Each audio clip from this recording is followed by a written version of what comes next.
Depuis novembre 2024, la collecte des ordures se fait aux 2 semaines dans Hochelaga Maisonneuve. Une simple balade dans le quartier nous offre un triste spectacle. Et voici un exemple de ce qu'on peut retrouver qui jonche le sol. À noter que la collecte des déchets ici aura lieu dans 9 jours. Un sac rempli de couches, des matelas, de la nourriture, des sacs éventrés avec des déchets éparpillés. Le constat est clair, plusieurs citoyens ne respectent pas la nouvelle réglementation en vigueur depuis 7 mois. C'est carrément pas respecté par les citoyens, là. Il y a des ordures comme ça là, sur le trottoir quasiment tous les jours. Selon plusieurs citoyens, il y aurait une augmentation considérable du nombre de rats dans les rues. J'habite à un étage supérieur, donc en regardant en bas, je les vois se promener un peu partout sur les toits. Le problème est de plus en plus grave. Ici, les poubelles, c'est tout le temps rempli. C'est jamais vidé, ils vont jamais sortir leur bac. Ici, il y a vraiment un gros problème. Jessica a filmé cette vidéo dernièrement. T'en as vu combien à peu près?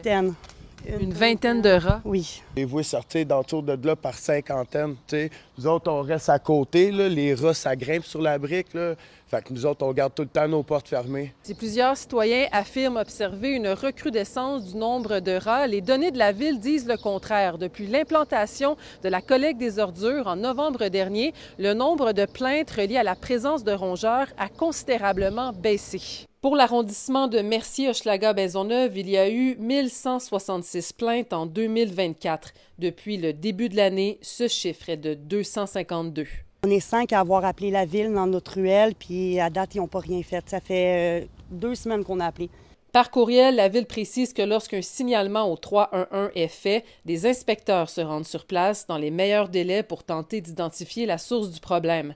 Toujours selon l'administration municipale, la présence de rats est souvent causée par un drain d'égout brisé à proximité. La ville affirme que des équipes vérifient par la suite si des enjeux de salubrité sont observables à proximité, comme des déchets abandonnés.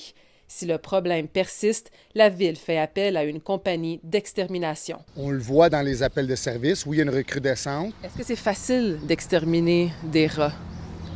C'est pas que c'est facile ou dur, c'est de mettre en place un plan de match pour que ça fonctionne bien. C'est un travail d'équipe. On prend un animal qui a la capacité de se reproduire au bout d'à peu près 6 semaines, qui peut donner 5 à 10 portées par année. On laisse ça aller pendant 1 an. Et là, on arrive dans des environnements où on a des déchets un peu comme on le voit derrière moi. À plus de ça, on rajoute un réseau d'aqueduc qui est moins étanche, qui est vieillissant, qui a de l'âge. La ville travaille fort, mais ça reste que quand même, l'animal travaille plus fort que nous, simplement. Fait que si on lui donne la chance, on perd.